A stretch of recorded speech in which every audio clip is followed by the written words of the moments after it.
Well, I am a great great granddaughter of West Michigan, born and raised here, and this is my home. I'm raising my family here now too. My mom was a local public school teacher. My dad was our local sports reporter, and they were deeply committed to service and inspired me to commit my life to public service as well.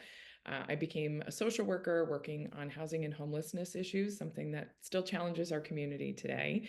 And then I went on to law school, had my two kids in law school, graduated with honors, and proudly went to serve through the U.S. Attorney General Honors Program at the United States Department of Justice. I am a proud wife and mother of two school-aged kids and the first woman and mother in history to represent West Michigan in Congress.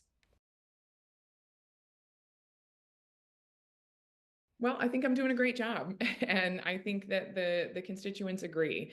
I have delivered on so many of my campaign promises to bring problem-solving, solution-oriented leadership to the House of Representatives on behalf of the people of West Michigan. There has never been a more important time to have people who are willing to put the drama and the political chaos aside and just make sure that we're focusing on the issues that matter. There's real work to be done in Congress. I think a lot of times, unfortunately, the things that get headlines and sensationalized in the national media, especially, are the political infighting. The George Santos drama of the world, or the fight for the Speaker of the House. And while that is all, unfortunately, a very real reality of the House of Representatives today, there's also very important policy work that needs to be done. For example, reauthorizing the FAA, reauthorizing the Farm Bill, reauthorizing the Violence Against Women's Act. That's programs, large, major federal programs that govern the way that our farms work, our airlines run, and they need to be reauthorized, every given time period. If they don't, we are left with a grave deal of uncertainty. Additionally, there's more work that has to be done. We are entering a brand new digital age, and in many ways, we're behind in the race to control artificial intelligence.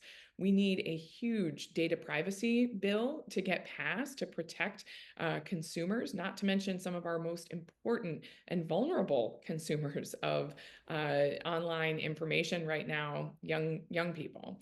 The Kids Online Safety Act has been in the works for a while. It's a huge priority of mine and something I want to make sure that we can get done.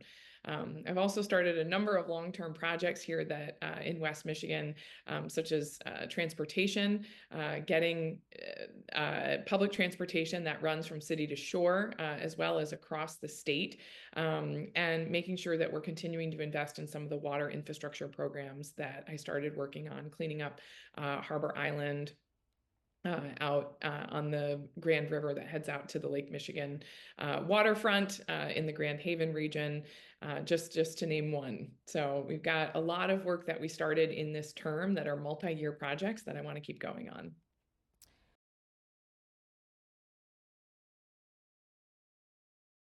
Well, there's many things that have qualified me to do this job. I have now served in all three branches of government. I'm an accomplished attorney, having served at the United States Department of Justice. And also, there is a lot to be said for having served both in the executive branch enforcing our laws and in the judicial branch helping to interpret our laws. I served as a clerk in the U.S. Department at the Second Circuit, Court of Appeals for the Second Circuit. And also, now having served one term as a legislator, I didn't come from a political background. I think that gives me an edge, a fresh perspective, but I have done this job for one term now, and that experience matters now, having served in all these three branches. But there's almost nothing more that has prepared me to do this work than the time that I have spent walking hand in hand with people in this community when they've suffered. My neighbor, or my neighbors, my fellow parishioners at church, my friends, my family, and being from a place, especially multi-generation, helps you to understand where a community is coming from, and it creates a really important sense of accountability. So while I certainly have the political expertise, I think the connections that I have to this community, the understanding of the issues is among the most important. Well, absolutely. Cost of living is number one, and that is a larger blanket issue that also encompasses things like housing, like the cost of healthcare, the cost of owning and maintaining and repairing a car, the cost of public transportation, but all of those costs into one. And then I would also say access to clean quality water. Water is a way of life here in Michigan. It is not only an essential source of life for our everyday drinking water, it provides millions of dollars in tourism revenue that supports our small businesses here, our great craft brew industry, and our wonderful agricultural community. If we don't have clean and safe water, we are facing dire consequences. We were dealt a major blow with Sackett versus EPA, a Supreme Court decision earlier this year that has left us in a very uncertain and precarious position with respect to regulations around our watersheds here in this region. Congress is working really hard to address that and get a certain playing field. So that's a big issue. And then finally, I'd be remiss if I didn't talk about our reproductive rights, the issue over when, how, and even if to start a family is one of the most consequential choices that any family can make. We were very fortunate to codify into law our ballot initiative, Prop 3, last year, which protected a woman's right to make her own reproductive choices. But across the state, including here in my race, individuals are running backed by organizations that are trying to overturn Prop 3 and implement a nationwide abortion ban. Candidates on the opposite side may have a lot of things to say about what they will and won't do, but this is an area almost more than any other where it is so important to look at the record. What have these individuals done to protect an individual's right to make their own reproductive choices? Who are they endorsed by?